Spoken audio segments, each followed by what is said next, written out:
기자우로 한번 인사하시겠습니까? 사랑합니다. 축복합니다. 사랑합니다. 축복합니다. 오늘은 우리 브솔 시내의 은혜라는 제목으로 말씀을 나누도록 하겠습니다. 여러분 혹시 최근에 재밌게 보신 드라마가 혹시 있습니까? 저는 미생이라는 드라마를 봤는데 혹시 보신 분 계십니까? 손 드셔도 괜찮습니다. 목사도 다 TV도 보고 영화도 보고 그렇게 삽니다. 사실 오래전 영화인데요. 한 10년이 다 된 드라마인데 직장인들의 생활을 이렇게 소재로 다룬 드라마였습니다.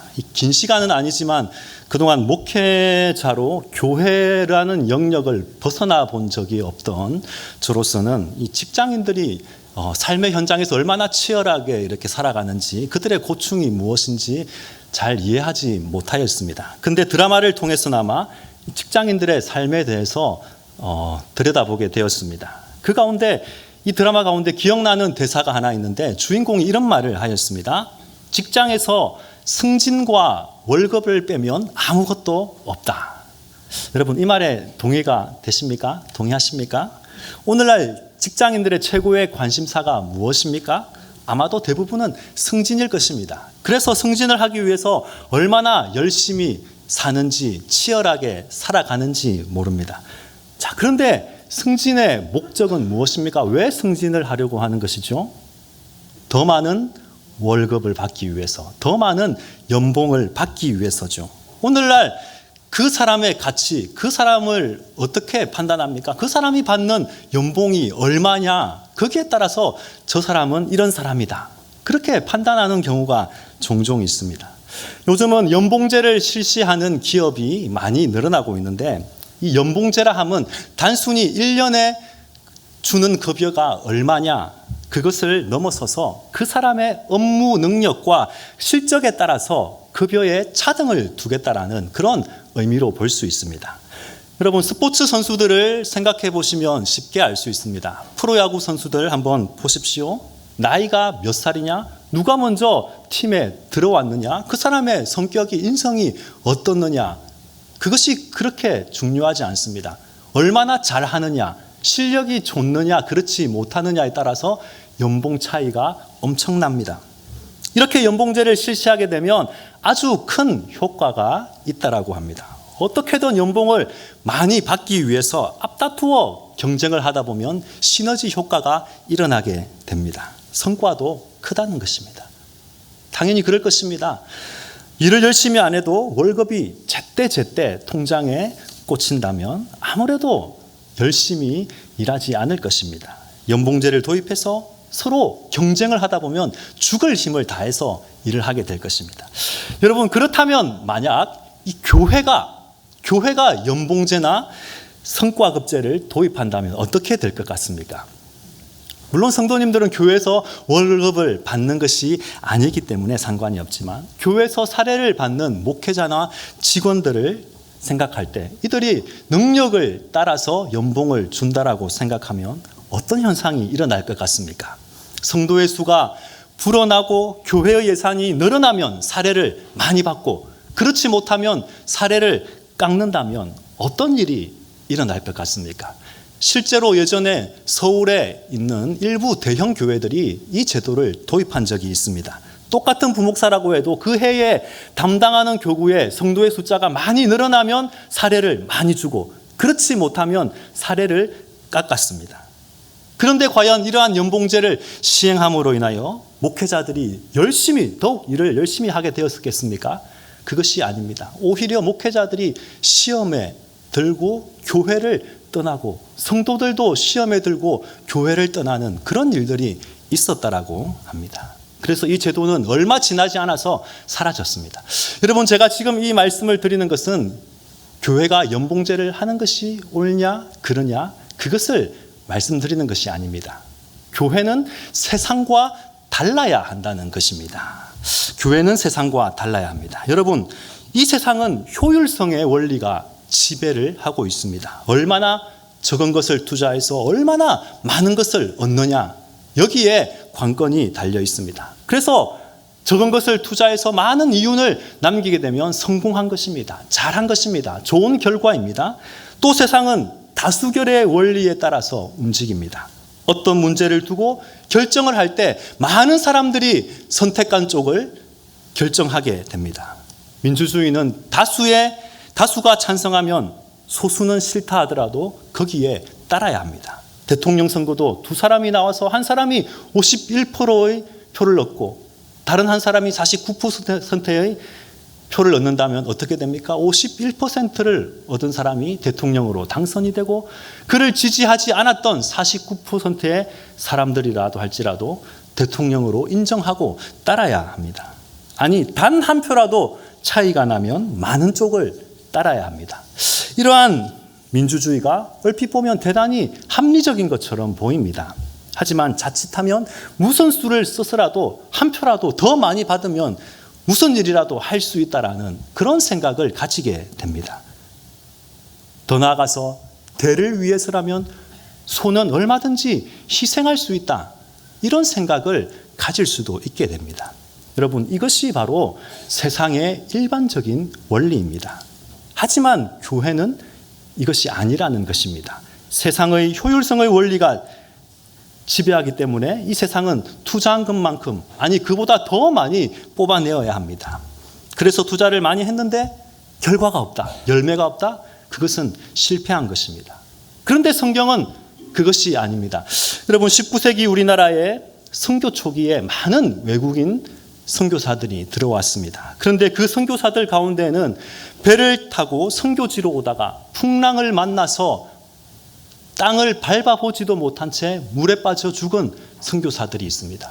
가까스로 도착을 했는데 풍토병에 걸려서 죽었던 그런 선교사들도 있습니다. 여러분, 그렇다면 이들은 사역에, 선교에 실패한 것입니까? 그렇게 볼 수 없는 것입니다. 이들의 노력이 세상적인 기준에 의하면 실패한 것입니다. 하지만 성경은 그렇게 말씀하지 않습니다. 그래서 성경은 하나님의 나라는 이 세상의 기준과 달라야 한다는 것이죠. 또 세상은 다수결의 원리를 따릅니다. 그러나 교회는 그렇지 않습니다. 만약 다수결의 원리를 따르게 되고 대를 위해서 소가 희생되어야 한다면 여러분, 목자는 잃어버린 한 마리의 양을 어떻게 해야 됩니까? 그냥 버려두어야 합니다. 내팽겨치고 99마리의 양이나 잘 돌보면 되는 것입니다. 아직 나한테 99마리나 남아있는데 그깟 한 마리가 무슨 대수냐, 그렇게 생각할 수 있다는 것이죠. 만약 교회가 이런 원리를 따른다면 어떻게 되겠습니까? 성도가 한 마리 잃어버린 양이 되어서 방황하고 낙심하고 믿음이 연약하여져서 교회에 나오지 않는데도 불구하고, 아니 우리 교회에 이렇게 수백 명이나 있는데 굳이 신경 쓸 필요가 없다라고 말하지 않겠습니까? 새 가족이 오든 말든 신경 쓸 필요도 없습니다. 그런데 성경이 과연 그렇게 말하고 있습니까? 아닙니다. 오히려 성경은 목자가 99마리의 양을 들에 두고 잃어버린 한 마리를 찾기 위해서 찾을 때까지 찾는다라고 말씀하고 있습니다. 또 마가복음 9장 42절 말씀을 보시면 예수님께서 이렇게 말씀하셨습니다. 우리 함께 읽겠습니다. 또 누구든지 나를 믿는 이 작은 자들 중 하나라도 실족하게 하면 차라리 연자 맷돌이 그 목에 매여 바다에 던져지는 것이 나으니라. 아멘. 아무리 작고 보잘것없는 그런 한 사람이라 할지라도 그들을 실족하게 하면 연자 맷돌을 목에 메고 바다에 차라리 던져지는 게 낫다라고 성경은 말하고 있습니다. 여러분, 세상은 효율성의 원리에 따라서 또 다수결의 원리에 따라서 움직이지만 교회는 그렇지 않습니다. 교회는 그런 곳이 아닙니다. 교회는 이 세상과는 달라야 합니다. 세상의 원리가 결코 교회를 움직이게 해서는 안 되는 것입니다. 오늘 본문이 바로 그러한 사실을 우리에게 보여주고 있습니다. 오늘 본문은 다윗과 그의 일행들이 브솔 시내라는 곳에서 생긴 일을 기록하고 있습니다. 앞선 사무엘상 27장을 보시면 이 다윗 일행은 사울의 추격을 피하여 블레셋에 망명하게 됩니다. 여러분, 블레셋이 어떤 곳입니까? 이스라엘과 원수 나라이지 않습니까? 더군다나 다윗이 블레셋의 장군이었던 골리앗을 죽였습니다. 그렇기 때문에 결코 환영받을 수 없는 그런 입장입니다. 그럼에도 불구하고 다윗은 얼마나 상황이 급하였던지 원수의 나라 블레셋으로 망명을 하였습니다. 그렇지만 그곳에서 신임을 얻게 됩니다. 그래서 시글락이라는 성읍에서 1년 4개월 동안 거주를 하게 됩니다. 그런데 어느 날 다윗과 그의 부하들이 전쟁에 참여하기 위하여서 이 시글락을 떠났다가 3일 만에 돌아오게 되는데 그때 난리가 났습니다. 이 시글락에 난리가 났습니다. 그것이 무엇이냐면 아말렉 사람들이 갑자기 들이닥쳐서 여인들과 아이들만 남아있는 그곳을 습격하여서 성에 불을 지르고 여인과 아이들을 다 데리고 갑니다. 그리고 그들의 가축과 재산까지 모조리 다 빼앗아 가버렸습니다. 그야말로 난리가 났습니다. 비상사태입니다. 이 사실을 알게 된 사람들은 허탈감과 분노를 느낀 채 다윗을 죽이려고 합니다. 그런데 이 위급한 상황 가운데서 다윗은 하나님을 힘입어 용기를 얻습니다. 그리고 하나님께 이렇게 묻습니다. 사무엘상 30장 8절 말씀 보시면 우리 함께 읽겠습니다.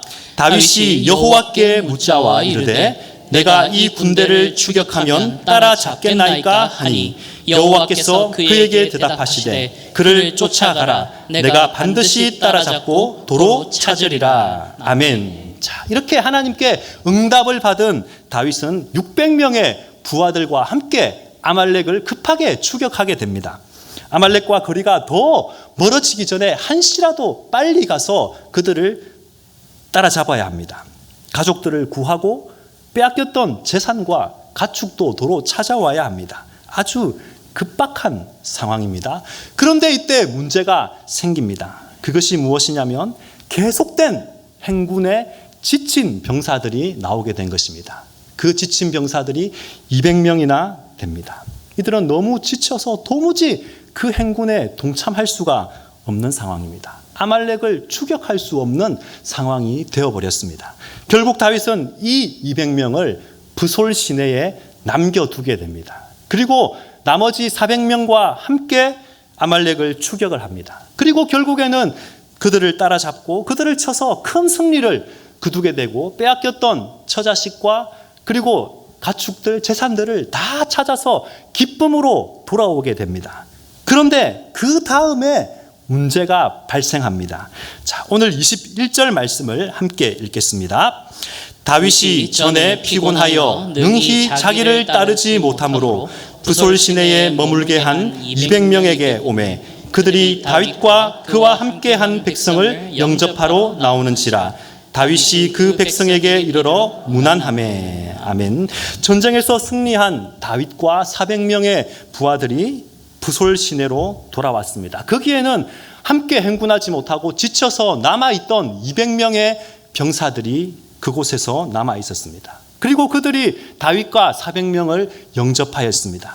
자, 그러면 이 200명의 입장에서 한번 생각해 봅시다. 가장 먼저는 생사를 알 수 없었던 처자식을 다시 만나게 되었기 때문에 너무나도 기뻤을 것입니다. 그리고 전쟁에서 이기고 돌아온 동료들에게 감사한 마음이 있었을 것입니다. 자, 그러나 한편으로 어떤 마음이 있었겠습니까? 자신들은 지쳐서 그들과 함께 하지 못하고 그들과 함께 고생하고 전쟁을 치르지 못했다는 그런 미안한 마음들이 있었을 것입니다. 400명의 동료들은 목숨을 걸고 싸웠는데 본인들은 아무것도 한 것이 없더라는 것입니다. 그런데 22절을 보니까 아니나 다를까 다윗과 함께 싸웠던 이 400명들 가운데 이 남겨진 200명을 향하여 시비를 거는 사람이 있습니다. 우리 22절 말씀을 보시면 다윗과 함께 갔던 자들 가운데 악한 자들과 불량배들이 다 이르되 그들이 우리와 함께 가지 아니하였은즉 우리가 도로 찾은 물건은 무엇이든지 그들에게 주지 말고 각자의 처자만 데리고 떠나가게 하라 하는지라.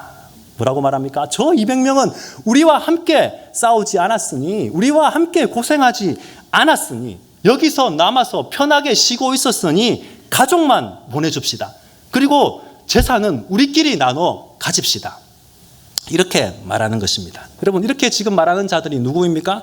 악한 자들, 그리고 불량배들입니다. 그런데 사실 이들은 겉으로 드러난 악한 자, 불량배들이지, 사실 그 400명 가운데 이런 생각을 가진 사람들이 아마도 많이 있었을 것입니다. 결코 남아있던 200명을 고운 시선으로 바라보지 않았을 것입니다. 여러분, 어떻게 보면 당연한 것 아닙니까? 자신들은 목숨을 걸고 전쟁을 치르고 돌아왔는데 가만히 앉아서 쉬고 있던 200명의 사람들 얼마나 얄미웠겠습니까? 저들은 아무것도 한 것이 없습니다. 그렇기 때문에 목숨을 걸고 힘들게 싸운 자신들과 가만히 앉아서 쉰 자들이 함께 똑같이 재산을 나눈다는 것은 말도 안 되는 이야기입니다. 그들의 입장에서는 분명히 억울한 일입니다.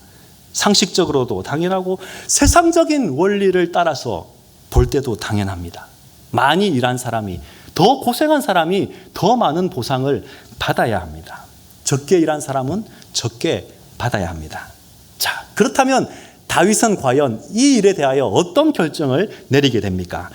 23절을 우리 함께 읽겠습니다. 다윗이 이르되 나의 형제들아, 여호와께서 우리를 보호하시고 우리를 치러 온 그 군대를 우리 손에 넘기셨은즉 그가 우리에게 주신 것을 너희가 이같이 못하리라. 아멘. 자, 이 말씀을 보시면 중요한 것이 바로 여호와께서입니다. 여호와께서. 우리가 전쟁에서 이길 수 있었던 이유가 우리의 힘과 우리의 능력 때문이 아니라 여호와께서, 하나님께서 은혜를 주셨기 때문에, 하나님께서 하셨기 때문에 우리가 전쟁에서 승리할 수 있었다라는 것입니다. 전쟁을 이기고 그리하 해서 가족과 재산을 되찾을 수 있었던 것은 우리의 능력 때문이 아니라 바로 하나님의 은혜였다. 전적인 하나님의 도우심이었다. 이것을 말하고 있는 것입니다. 아말렉을 하나님께서 넘겨주셨기 때문에 승리할 수가 있었다라는 것입니다. 만약 우리가 잘해서 순전히 우리의 힘으로, 우리의 능력으로, 우리의 지혜로 이긴 것이라면 당연히 힘써 고생하고 죽을 힘에 다 싸운 우리가 더 많이 받아야 하고, 아무것도 하지 않은 저들은 적게 받아야 하지만 중요한 것은 우리가 한 것이 아니라 전적으로 하나님이 하셨다라는 것입니다. 그렇기 때문에 누가 더 잘하고 누가 더 못하고 누가 더 많이 받고 누가 적게 받고 그럴 수 없다는 것입니다. 우리가 아니라, 내가 아니라 하나님이 하셨다라는 것입니다. 그래서 다윗은 이렇게 결론을 내립니다. 24절을 보면 이 일에 누가 너희에게 듣겠느냐? 전장에 내려갔던 자의 분깃이나 소유물 곁에 머물렀던 자의 분깃이 동일할지니 같이 분배할 것이니라. 이렇게 말씀하고 있습니다. 전쟁에 참여했던 400명의 사람들이나 부솔 시내에 남아있던 200명의 사람들 모두가 동일하게 똑같이 재산을 나누어 주어야 한다는 것입니다. 여러분들은 이 다윗의 결정을 어떻게 생각하십니까? 이것이 과연 합리적인 결정입니까? 지금 이 다윗의 결정은 경제 원리에서 벗어난 결정입니다. 효율성에도 맞지 않습니다. 그리고 다수결의 원칙에도 벗어나는 일입니다. 여러분, 만약 이 일을 두고 400명과 200명이 재산을 어떻게 나눌 것인가 투표를 했다고 생각해 보십시다. 그 결과가 어떻게 나왔을 것 같습니까? 아마 400대 200. 아니, 오히려 남아있던 200명 가운데에도 미안한 마음 때문에, 그들과 함께 하지 못했다는 그 마음 때문에 오히려 400명에 속한 자들이 있었을 것입니다. 그렇게 생각할 때 당연히 다수의 의견을 따라야 합니다. 그런데 성경은 그렇게 말하지 않습니다. 다윗의 결정이 옳았다라고 말하고 있습니다. 그래서 25절 말씀을 보면 이런 원칙이 전례가 되어서 그 후로도 비슷한 상황이 생길 때에 다윗의 결정을 따랐다. 이렇게 성경은 말씀하고 있습니다. 여러분, 이것이 바로 성경이 말하는 원리이고 교회가 지향해야 하는 방법이라는 것입니다. 여러분, 교회는 세상과 달라야 합니다. 오늘 다윗의 결정은 세상적으로 봤을 때 완전히 빵점짜리 결정입니다. 말도 안 되는 결정입니다. 효율성도 없고 경제 원리에도 벗어났습니다. 민주주의가 말하는 다수결의 원칙에도 벗어난 일입니다. 목숨을 걸고 수고하고 애쓴 400명의 모든 노력을 물거품으로 만들어버린 그런 결정입니다. 아마 오늘날 같았으면 이 400명이 노조를 만들지 않았겠습니까? 당연히 그랬을 것입니다. 자, 그러나 여러분, 교회는 이러한 세상의 원리가 지배하는 곳이 아닙니다. 교회는 오직 은혜의 원리가 지배하는 곳입니다. 여러분, 교회에는 다양한 부류의 사람들이 있습니다. 오늘 본문에 의하면 두 부류로 나눌 수가 있죠. 첫 번째 부류는 오늘 본문에서처럼 부솔 시냇가에 남아서 뒤처져 있는 200명입니다. 이런저런 이유로 뒤처져 있는 자들입니다. 영적으로 처져 있고 믿음이 연약하여서 낙심한 분도 있고 열심히 봉사하고 헌신하고 싶은 분들도 있지만 사정이 여의치 않은 분들이 분명히 교회 가운데 있습니다. 두 번째 부류는 이런 연약한 자들을 보고 시비를 거는 자들이 있다는 것입니다. 오늘 본문은 이런 시비를 거는 자들을 향하여서 뭐라고 말합니까? 악한 자들, 불량배들이라고 말하고 있습니다. 이런 자들이 하는 말이 무엇입니까? 왜 신앙생활을 그따위로밖에 못하느냐? 그것도 헌금이라고 하냐? 봉사라고는 하는 것이 뭐냐? 이렇게 말하는 자들이 있습니다. 나는 하는데, 우리는 하는데 너는 왜 못하냐? 너희는 왜 못하냐? 저런 사람들은 우리랑 똑같이 대접받아서는 안 된다. 이렇게 말하는 부류들이 교회 안에 있다라는 것입니다. 우리는 힘들어도 어려워도 했으니까 너희들도 당연히 해야 돼. 우리는 너희들과 다른 대접을 받아야 돼. 나는 특별히 더 알아줘야 돼. 내가 이런 일을 저런 일을 많이 했고 중직자니까 헌금을 많이 했으니까 내가 더 많이 인정받아야 하고 내가 더 많이 대접받아야 한다는 그런 생각들이, 그런 공로사상들이 가끔 교회 안에 있다라는 것입니다. 여러분, 이것이 세상의 원리에는 맞습니다. 그러나 다윗의 원칙, 아니 성경의 원칙은 그것이 아니라는 것입니다. 전도도 헌금도 봉사도 그 무엇도 나를 위해서 하는 것이 아닙니다. 나를 드러내기 위해서, 내 자신의 이름을 나타내기 위해서 하는 것이 아니라는 것입니다. 하나님께서 베풀어 주신 그 구원의 은혜가 너무 크고 감격스럽고 감사하기에 그에 대한 자발적인 반응으로 마땅히 나와야 하는 그런 것이라고 말하는 것입니다. 이것이 결코 우리의 의가 되고 우리의 자랑이 되어서는 안 된다라는 것입니다. 하나님이 도와주셨기 때문에, 하나님의 은혜가 있었기 때문에 이것이 가능하였다라는 것입니다. 그렇기 때문에 나를 내세워서도 우리 자신을 과시해서도 안 되는 것입니다. 그런 세상의 잣대를 가지고 교회 적용을 하면 교회가 그때부터 세속화되는 것입니다. 교회의 머리가 되시는 예수 그리스도는 없어지고 인간 냄새만 풀풀 넘치는 그런 세속적인 교회가 되고 만다는 것입니다. 여러분, 이것은 결코 하나님이 기뻐하시는 바른 교회의 모습이 아닙니다. 믿음이 연약한 자들, 여러 가지 사정으로 뒤처져 있는 사람들의 형편을 살피지도 않고 그들의 영혼을 불쌍히 여기고 긍휼히 여기고 사랑하는 마음 없이 나는 하는데 너는 왜 못하냐, 그렇게 정죄하고 비판해서는 안 되는 것입니다. 정죄와 비판은 결국 분열을 낳게 되고 다툼을 낳게 됩니다. 그렇게 해서는 결코 교회가 건강한 공동체가 될 수 없는 것입니다. 성도 여러분, 교회는 공평의 원리가 지배하는 곳이 아닙니다. 오직 은혜의 원리가 지배하는 곳입니다. 세상에서 많은 경험을 가지고 조직을 운영해 본 사람이라 할지라도, 대기업의 CEO라 할지라도 이 원리를, 이 은혜의 원리를 깨닫기 전에 교회의 지도자가 되어서는 안 됩니다. 그랬다가는 이 교회를 세상의 원리로 운영해 갈 것이기 때문입니다. 물론 처음에는 상당히 합리적이고 효율적으로 보일 수도 있습니다. 그런데 시간이 지나면 결국 교회는 병들게 됩니다. 세속화되는 것입니다. 성도 여러분, 교회라는 곳은 이 세상에 존재하는 가장 독특하고 또 세상과는 정반대되는 원리로 다스림을 받는 하나님의 집입니다. 여기서는 공평이 아니라 은혜가 지배합니다. 그것을 대표하는 말씀이 있습니다. 마태복음 19장 30절 우리 함께 읽겠습니다. 그러나 먼저 된 자로서 나중되고 나중된 자로서 먼저 될 자가 많으니라. 아멘. 어떻게 보면 참으로 역설적인 이야기이지 않습니까? 이 외에도 섬김을 받으려면 먼저 섬기는 자가 되어야 된다라고 성경은 말하고 있습니다. 여러분, 군대는 짬밥이 우선입니다. 하지만 교회는 그렇지가 않습니다. 목사라고 해서, 장로라고 해서 권리를 마음대로 주장할 수 있는 것이 아니라는 것입니다.